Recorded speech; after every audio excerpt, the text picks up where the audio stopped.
Growing up in Hamilton, it was this typical suburban family life. Never got grounded, never really was the typical bad child. I think it was pretty good. Both myself and my brother were good kids growing up. That had a lot to do with my parents. They were very good, just moral people. In grade 6, I was really bullied. Three young guys were picking on me.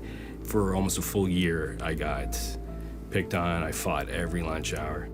You sent a 64-pound kid with big brass glasses and the name Shannon to a new school with no friends.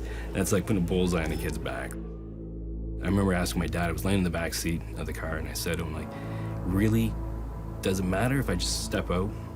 And he really made him upset. I remember how shocked he was. He was just like, you don't ever want to do that. So, growing up, I definitely felt that there was something missing. And, going through high school, I filled that with football. 5 nights a week, 3 hours a night, you filled the void, right? So after going through television, broadcasting and Mog, I met the general manager of a new television station in Burlington called CTS, and they were looking for more people, and if I'd be interested. I said, sure, I'll give it a shot. I never had a problem. I love television. And sure enough, I came over here, trained for it. It was a complete different environment to work in. You got to see great men. I was surrounded by them, and I was just asking them questions, trying to figure out what exactly have I got myself into. Hey, Shannon, how's it going? Hey, George, how's that? And then it was about 8 months later. It was in June, and I gave my heart to Christ.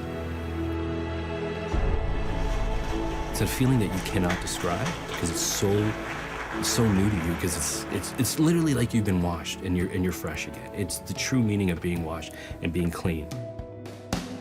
We started our journey together again at the People's Church in Hamilton, all based around what my whole life here, 17 years working here, has brought. And now I'm saved, my wife is saved, my children are saved. It was really easy to give back to the church. This summer we're doing coaching for the People's Church Community Soccer League. I've chosen to support Crossroads and 100 Huntley Street because I feel that it's our turn, it's our generation. We've piggybacked on the older generation enough. It's time for us to stand up and say, they're doing amazing work.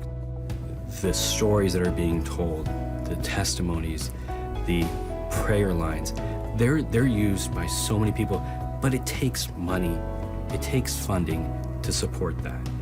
And I was even thinking today, what happens if those lines get cut? How many people don't get help, don't get saved? I can truly say, I love my job, I love where I work, I love what I work for.